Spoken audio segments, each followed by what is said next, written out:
The gate of the Hornbill festival. Oh! Wow!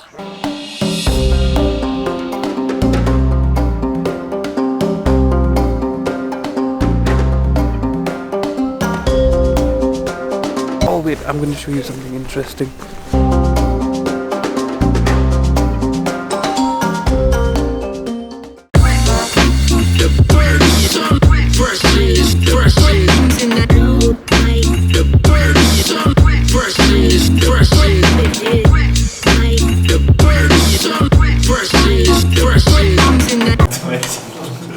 Hello and welcome to my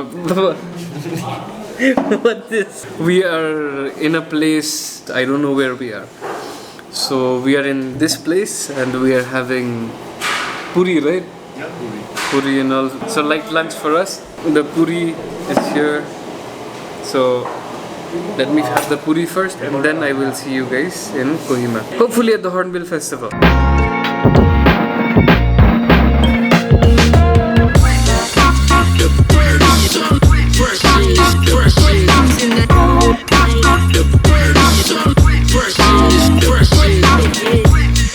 Finally, what's in front of me is the gate of the Hornbill festival.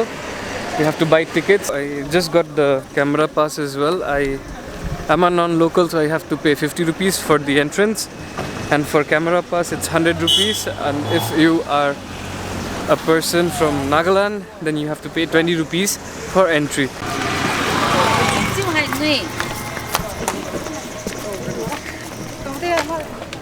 So clinic. Oh! Wow!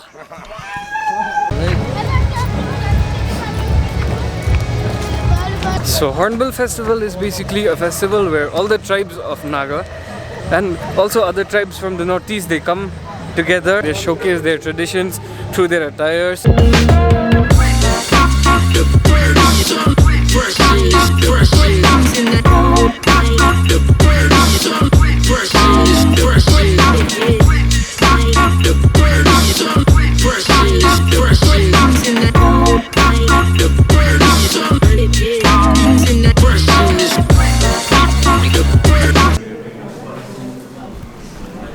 Although if you're watching this guy with his Royal Enfield reminds me of you. I don't know why, but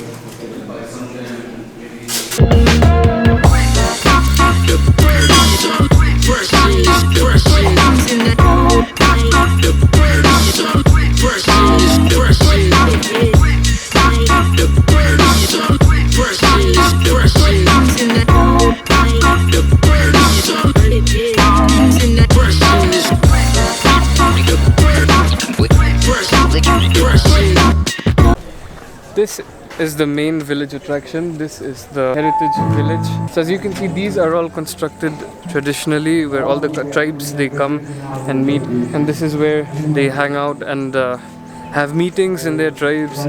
So each tribe have their own individual hut. There are lots of different tribes and lots of different huts in and around this village.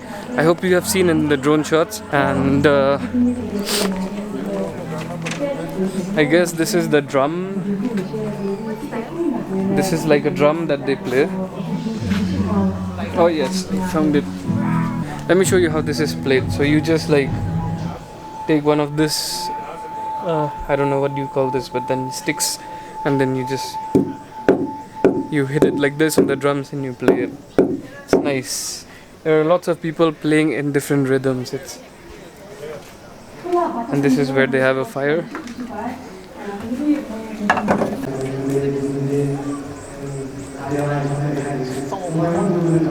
There's a sunset happening out there. The sky looks really nice today, and the weather is so clear.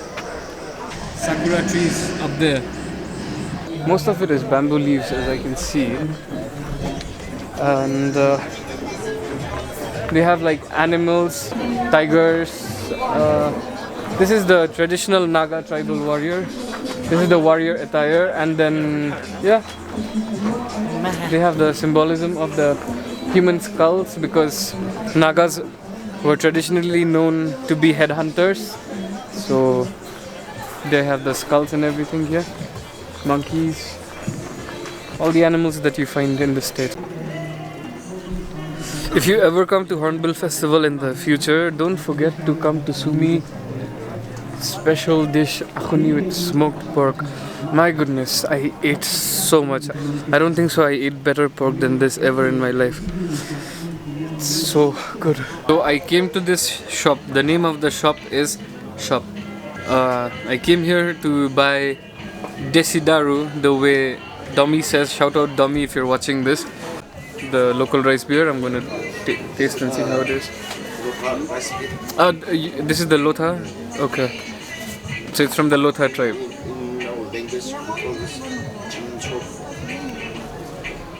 And it's warm. It's warm. Yeah. Usually it tastes better.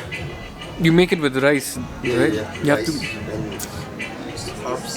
herbs. Okay. How long do you ferment this one? 5 days. 5 days, no? It's nice. It's very smooth. The consistency is very If smooth. you like this, what is it? Even if you don't have food, this will. Make you full. Yeah. This used to be the kitchen.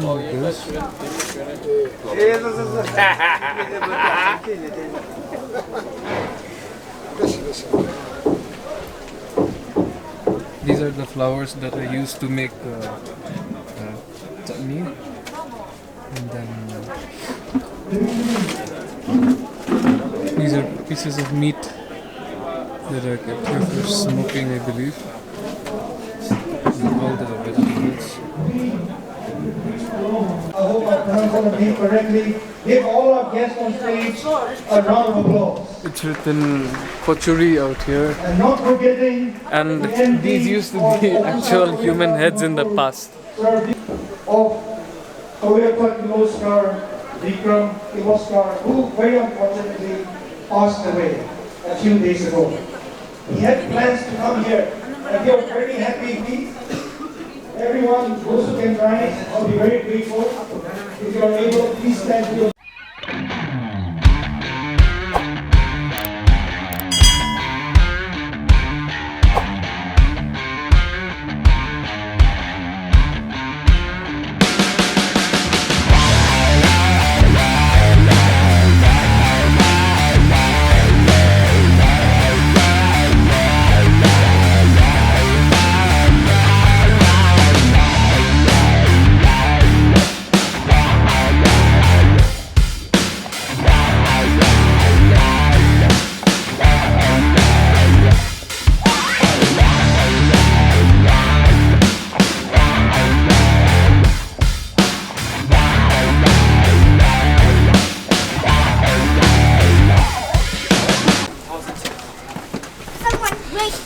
Fresh morning again. I was staying in this area called Midland. The plan is that we'll be going to Dzukou Valley. It's going to go and catch a cab from BOC. We got the taxi from BOC, and from there we will go all the way to Dzukou Point. After that we have to do the trek and everything. They're charging us 2,000 rupees, which is okay. It's just the three of us. It's just the three of us in the entire cab, so it's fine. So I'll see you when we get there.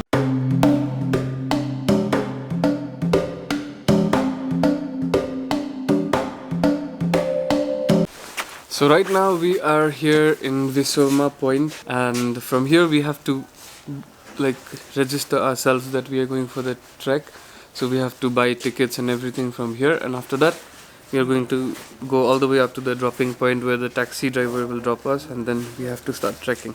So out here when I came, I had to pay around 2,000 rupees for the drone that I'm carrying. Besides that, for the camera I had to pay like 350, and then entry was 50 rupees. So for 3 people we paid 150. So the total we paid was how much? 2,450, no?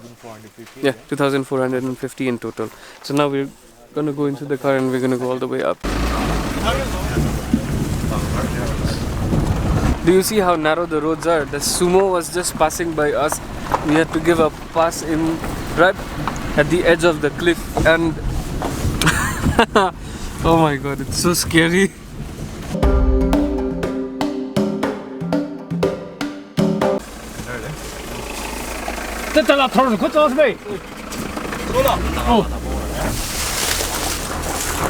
See, this is what I was telling you about. Like when one car passes, we have to wait with the other car because there is no space for two cars to pass at the same time.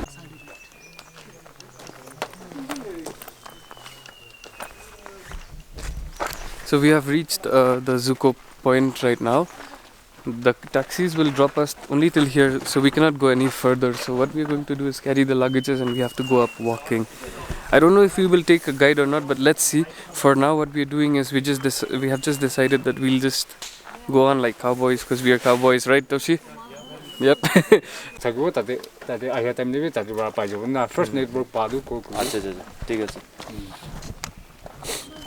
So we have to pay him, no? 2,500. Okay. If we get lost, then what? That's it. That's it, nah? 6 feet under. End of my chapter.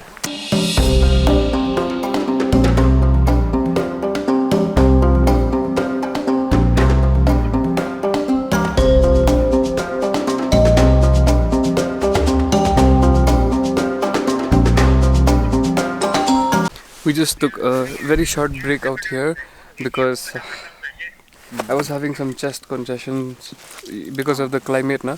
So because of which we just stopped to drink some water, have some snacks, and then now we are done. So we have to climb all the way up. If you can see, the road is very, very steep. It's about 60 degrees, you know. Stopped at this spot out here, having a bit of badam drink. You can see how miserable I'm looking right now because of how steep the climb was. We came all the way from down there. The view is amazing. The only reason I'm getting tired is because I had a very heavy lunch, and after the lunch I wore this heavy jacket and a sweatshirt right underneath, so because of which it's so difficult to walk around. It's not comfortable at all. All this, na, I really hate. I mean, why do tourists come here to only pollute this area? This is such a beautiful place in nature. Why do you have to dirty it? Bring a plastic bag, carry whatever you are bringing and take it back home and throw it in the dustbin. Is it so difficult to do that? Why pollute the nature, man? Who's gonna clean it? Be responsible humans, man. This is really messed up.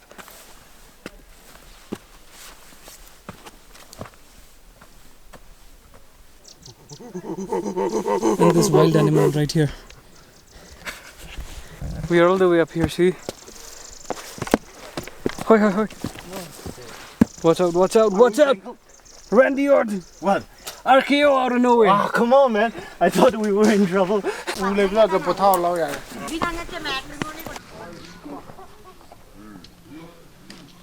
camera setup was too heavy to carry, so we have to go all the way across those mountains and reach the spot. So, yeah, from now on I'll be vlogging with the phone for a bit.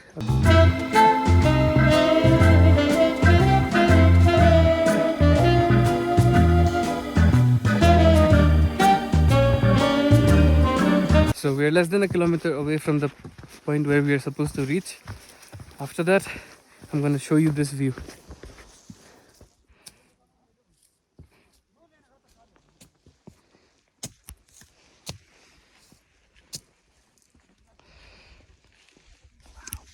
It's beautiful, isn't it?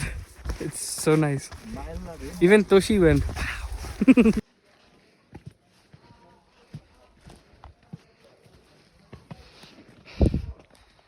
It was a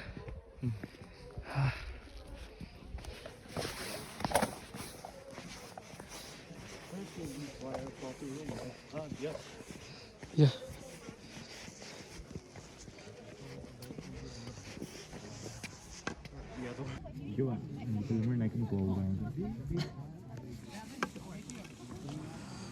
This is the campsite, and we're waiting for our tent.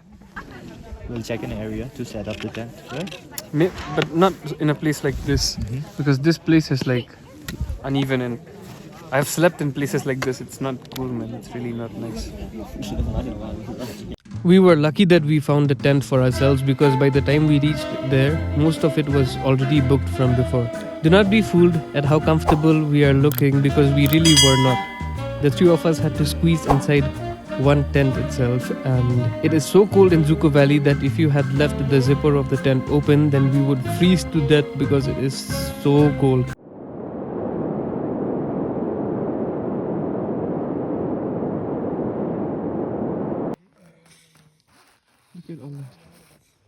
Everything is frozen. Wow.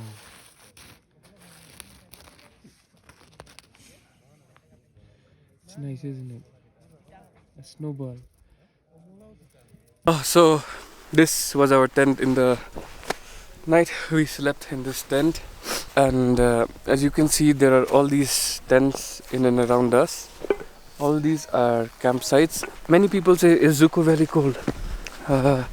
It depends, but then, like, certainly when you feel the water, it is cold, and the cold breeze that's rushing inside the tent also, it's very cold. It's super cold.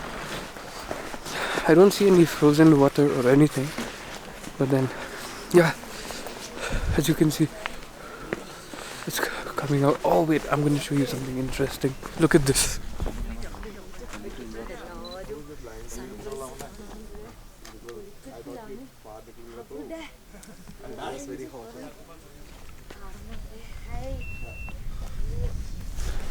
Isn't that nice? Like, if you guys are my old subscribers, you'll know that I've been to a place in Meghalaya known as Nongzhrong.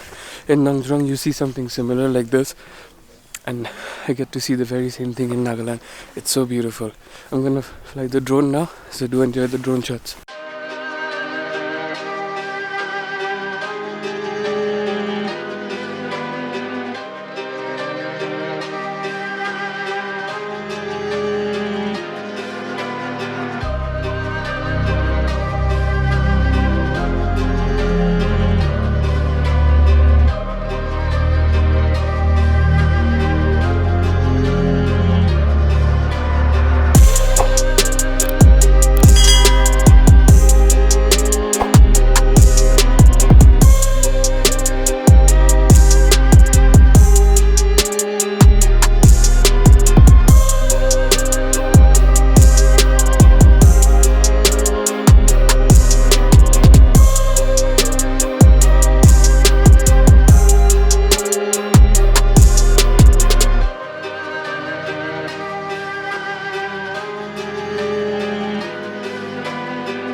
So I hope you enjoyed the video so far. My hands froze, and so did Toshi's hands, literally trying to show you all these amazing shots. Oh, do you think it was worth it coming here? Yeah, it is. No? And It's beautiful. at the end of the day, like, there will be stories that we can tell, no? Like, to people that we came here, even though I get it that it's too cold and the food wasn't that great, but you know, out of all our imperfections, at the end of the day, everything turned out good, and that's what I like. This place, it belongs to the government somehow, and have charged us. How much did they charge us for the tent? It was 800. It was 800 rupees for the tent, and we got rice from here, and we brought the curry by ourselves from home. So we just ate that and somehow survived the night. Sanitation is not that great. It's quite messy, if you ask me, but nevertheless, when you're in places of nature like this, you have to manage rather than complain. Nah. And yeah, so we'll just see the sunrise now, and I guess we'll get moving. If you can see, the sunrise is happening up there behind those trees. You can see the sun rays hitting the mountain right now. Woke up from a really like bad sleep. Couldn't even sleep properly last night, and there were some people, they were really loud, and somebody yelled at them to, like, keep the volume low, because there are so many people here that if one person shouts, the other person wakes up, and we are packed so close to each other. As you can see, this was our tent, and I guess Chuba is asleep. Chuba is having the time of his life while we are out freezing to our deaths out here in the cold. I mean, in our bodies we don't feel that cold, na? Yeah. It's just that in our fingertips. Our fingers are burning. That's Burning. It feels like a frostbite. The dormitory. We didn't stay in the dormitory. It's cheaper if you stay in the dormitory. You can just pay 100 rupees, I think. What is your name, buddy? This beautiful dog was with us, giving us company last night. He's so cute, isn't he? And he's so furry and fluffy. So they have a fireplace up here too. This is the fireplace, and we're gonna sit here for a while, warm ourselves up.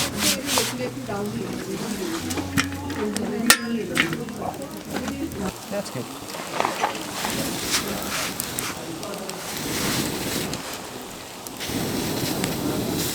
Tashi, any final words? peace. Boy, boy, boy, boy, boy, boy, boy. Friend from Dzukou. Friends from Dzukou. Boy. Just checked out of this place, paid the rent and everything. Now we're heading downwards. That place down there is where we came late at night to drink water and wash our faces and everything. Is this the road? Monday. Since last night we are surviving with snacks like these. So with that, the entire Nagaland trip came to an end.